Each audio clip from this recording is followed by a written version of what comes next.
3, 2, 1.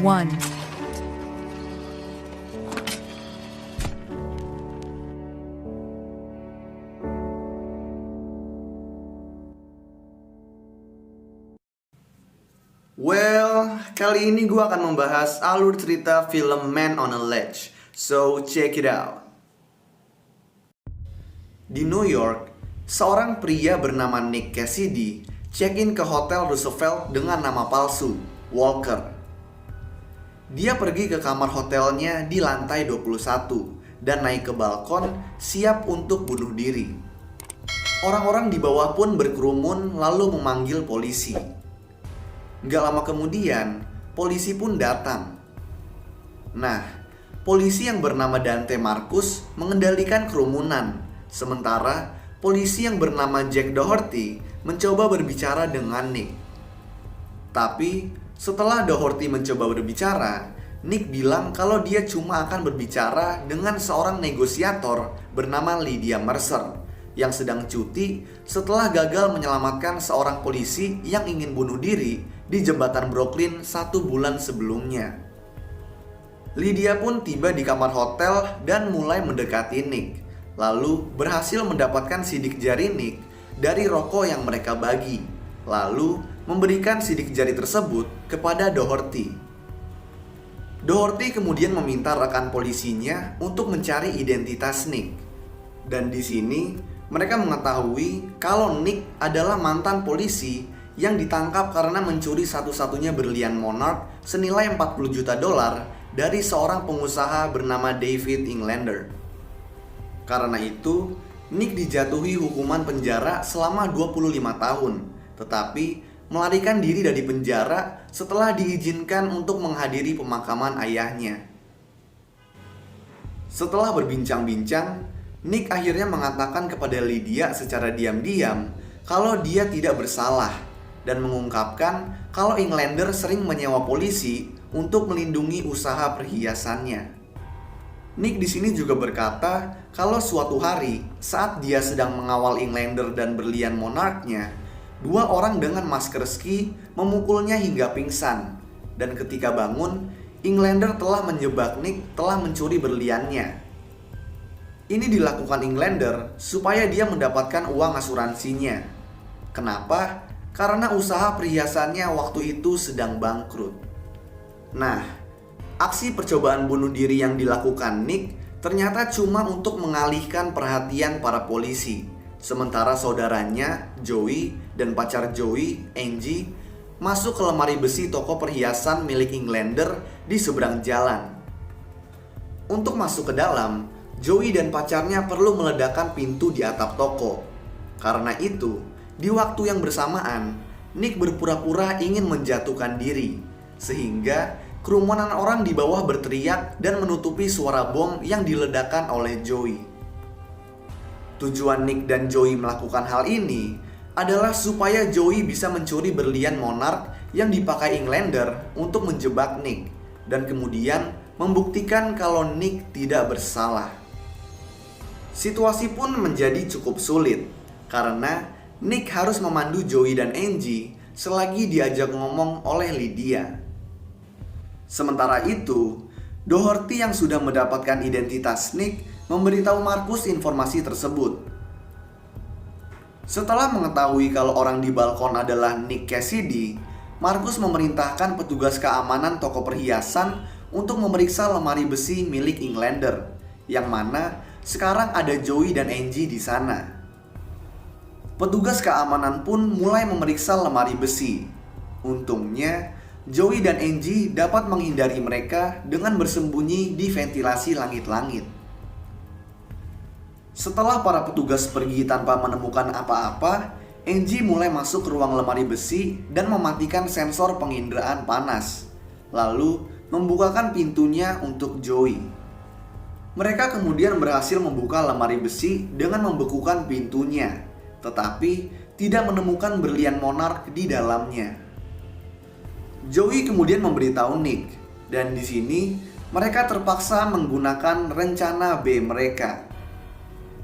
Joey dan Angie pun dengan sengaja membuat alarm keamanan lemari besi menyala. Nggak lama kemudian, petugas keamanan dan Englander mengecek lemari besinya yang udah berantakan. Benar-benar seperti abis dimalingin. Englander kemudian membuka tembok rahasia yang merupakan tempatnya menyimpan berlian Monarch dan mengantongkan berliannya.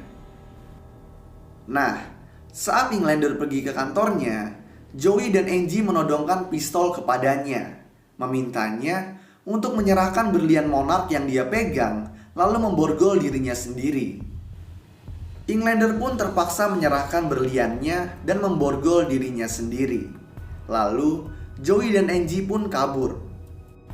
Sementara itu, mantan partner Nick, Mike Ackerman, tiba di hotel dengan bukti kalau Nick sedang merencanakan sesuatu dan menuntut untuk diizinkan masuk ke kamar hotel. Tapi, Lydia nggak mempercayainya.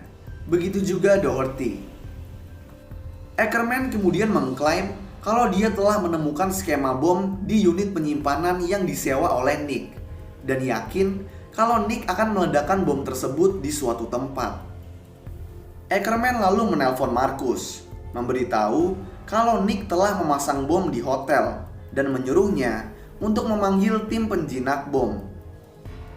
Sementara kerumunan dievakuasi oleh penjinak bom, Lydia yang percaya pada ketidakbersalahan Nick menelpon polisi bagian urusan internal dan menemukan kalau 3 polisi yang dipekerjakan oleh Englander dicurigai korup, yaitu Ackerman, Marcus, dan seorang polisi yang sudah meninggal bernama Walker, yaitu nama samaran yang dipakai oleh Nick saat check-in ke hotel.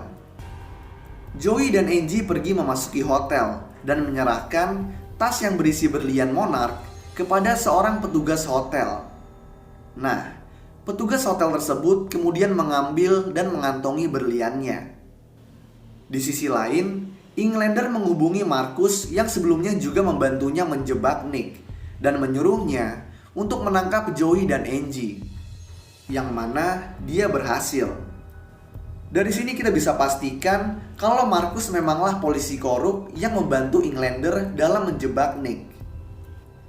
Tim taktis yang sebelumnya diperintahkan oleh Marcus untuk menangkap Nick mulai mengejar Nick di balkon hotel. Karena nggak ada pilihan lain, Nick pun masuk ke dalam hotel dan mulai melarikan diri. Di saat sedang berusaha kabur, Nick bertemu dengan si petugas hotel yang mengatakan semua orang mendukungmu, nak, sambil memberinya berlian Monarch secara diam-diam. Marcus dan tim taktis mengejar Nick sampai ke atap dan berhasil mencegatnya. Gak lama kemudian Lydia ikut ke atap dan mencoba menolong Nick. Tetapi Marcus mengancam dan menyuruh tim taktis untuk membawanya pergi. Englander kemudian juga tiba ke atap sambil membawa Joey dan Angie, lalu mengancam akan melempar Joey dari atap jika Nick tidak memberinya berlian Monarch. Mau nggak mau, Nick terpaksa menyerahkannya, dan Englander pun pergi membawa berlian tersebut. Di sisi lain, Lydia berhasil lolos dari tim taktis yang menahannya, dan langsung bergegas kembali ke atap. Walaupun sudah memberikan berlian Monarch, Marcus tetap mencoba memaksa Nick untuk melompat dari atap. Tetapi, Ackerman datang dan kemudian menembak Marcus. Sayangnya, dalam baku tembak tersebut, Ackerman tertembak di dada sebelah kanan. Nick bergegas menghampiri Ackerman yang meminta maaf dan mengungkapkan kalau dia nggak tahu kalau Englander akan menjebak Nick. Marcus yang bertahan karena mengenakan rompi anti peluru bersiap untuk membunuh Nick. Tapi Lydia lebih dulu menembaknya. Melihat Englander berjalan meninggalkan daerah hotel, Nick dengan nekat melompat dari atap ke airbag yang sebelumnya dipasang oleh polisi di bawah. Dia kemudian mengejar Englander, memukulinya, dan mengambil berlian Monarch di jaketnya. Tindakan ini membuktikan Nick tidak bersalah di depan polisi dan juga publik, sehingga Englander pun ditangkap. Keesokan harinya, Nick dibebaskan dari semua tuduhan dan juga dibebaskan dari penjara. Lalu, dia bertemu dengan Joey, Angie, dan Lydia di sebuah bar, di mana terungkap kalau bartender bar tersebut merupakan petugas hotel yang membantu Nick, yang ternyata merupakan ayah Nick dan Joey, yaitu Frank Cassidy. Di bar ini juga, Joey melamar Angie dengan cincin berlian yang sepertinya dicuri dari lemari besi Englander. Angie menerimanya, dan semua orang di bar merayakannya. Lalu film pun selesai. So, itulah alur cerita film Man on a Ledge. Kalau kalian punya rekomendasi film lain yang mau gue jelasin alur ceritanya, kalian bisa tulis di kolom komentar di bawah. Dan kalau kalian suka sama video ini, kalian bisa klik tombol like dan juga klik tombol subscribe supaya bisa mendapatkan update-update tentang video-video gue selanjutnya. So, thanks guys for watching. I hope you enjoy it and peace out.